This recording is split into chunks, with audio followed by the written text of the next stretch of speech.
Guillaume Garnotel, bonjour. Bonjour. Vous êtes directeur des MSI et MBA INSEC Lyon et nous allons parler d'employabilité. Alors, quelles sont les attentes des employeurs en termes de diplôme? Est-ce que le diplôme a encore une importance capitale auprès des recruteurs aujourd'hui? Bien, il y a un rapport récent de la Direction des statistiques, des études et de l'évaluation de Pôle emploi qui fournit des éléments de réponse extrêmement intéressants par rapport à ces questions. 59% des entreprises sondées déclarent que le diplôme a une importance secondaire et ce qui est mis en avant, c'est plutôt l'expérience du candidat, mais aussi les compétences comportementales qui figurent sur son CV. Alors ce résultat est à relativiser. Il y a tout d'abord le facteur de la taille de l'entreprise, l'importance de l'organisation. Plus les entreprises sont grandes et plus le diplôme va être important. Puis ensuite le secteur d'activité. Il y a des secteurs d'activité pour lesquels le diplôme est encore très important. Je pense notamment aux sociétés qui sont dans le secteur de la finance, de l'assurance, mais aussi dans le secteur de l'informatique et de la santé, notamment parce qu'il y a des professions réglementées.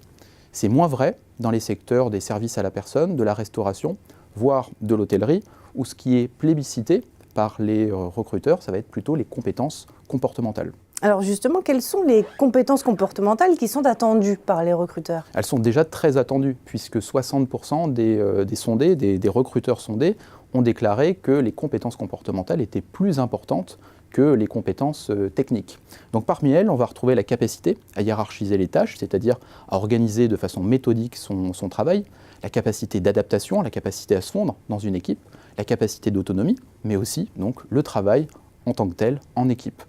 Là encore, il faut relativiser par rapport au secteur d'activité. Il y a des secteurs d'activité pour lesquels certaines compétences comportementales sont plus importantes que d'autres. Je pense notamment au secteur de la santé ou de l'informatique, et c'est là que le travail en équipe est fondamental. Alors quels sont les enjeux pour les organismes de formation?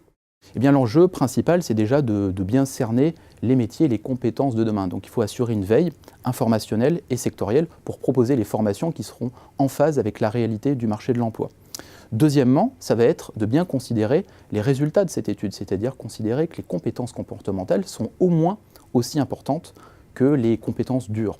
Dans cet ensemble, les organismes de formation doivent peut-être renouveler leur façon de transmettre les savoirs, et notamment pour les compétences comportementales, puisque les compétences comportementales ne peuvent être acquises que par l'expérience terrain.